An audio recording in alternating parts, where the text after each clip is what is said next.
बिस्मिल्लाहि अल्लाहुम्मा सल्ली व सल्लिम अला नबीना मुहम्मद। अस्सलामु अलैकुम व रहमतुल्लाह।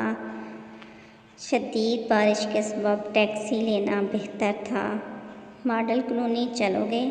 कितने पैसे लोगे? जो दिल करे दे देना सर जी। फिर भी सर एक बात कहूँ, बुरा मत मानना। मैं एक जाहिल आदमी हूँ, पर इतना जानता हूँ कि जो अल्लाह ने मेरे नाम का आपकी जेब में डाल दिया है वो आप रख नहीं सकते और इससे ज़्यादा दे नहीं सकते। तवक्कल इसी का नाम है।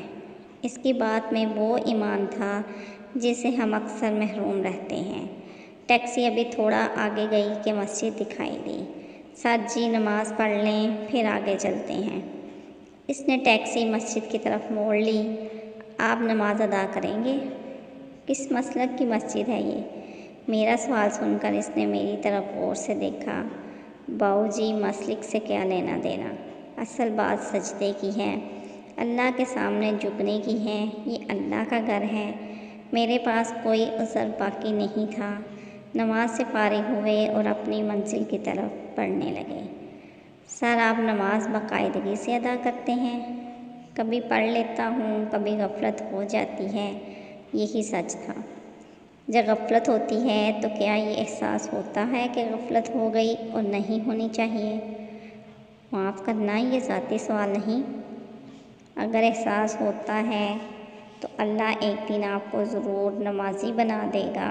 अगर एहसास नहीं होता तो वो खामोश हो गया। इसकी खामोशी मुझे काटने लगी।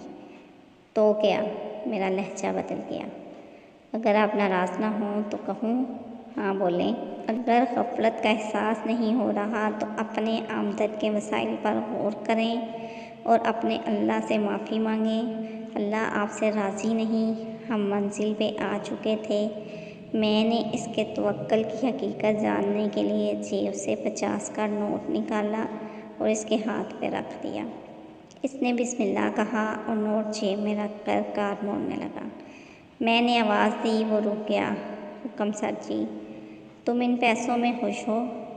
जी, मुश्किल से 20 रुपये का पेट्रोल जला होगा। अल्लाह ने इस ख़राब मौसम में भी मेरे बच्चों की रोटी का इंतज़ाम कर दिया। मेरे रोंगटे खड़े हो गए। मैंने जेब से मज़ीद 200 निकाले और इसे देने के लिए हाथ बढ़ाया। वो मुस्कुराया।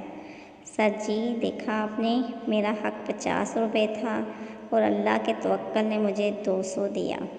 वो चला गया मेरे ईमान को झंझोड़ के। अस्सलामु अलैकुम व रहमतुल्लाह।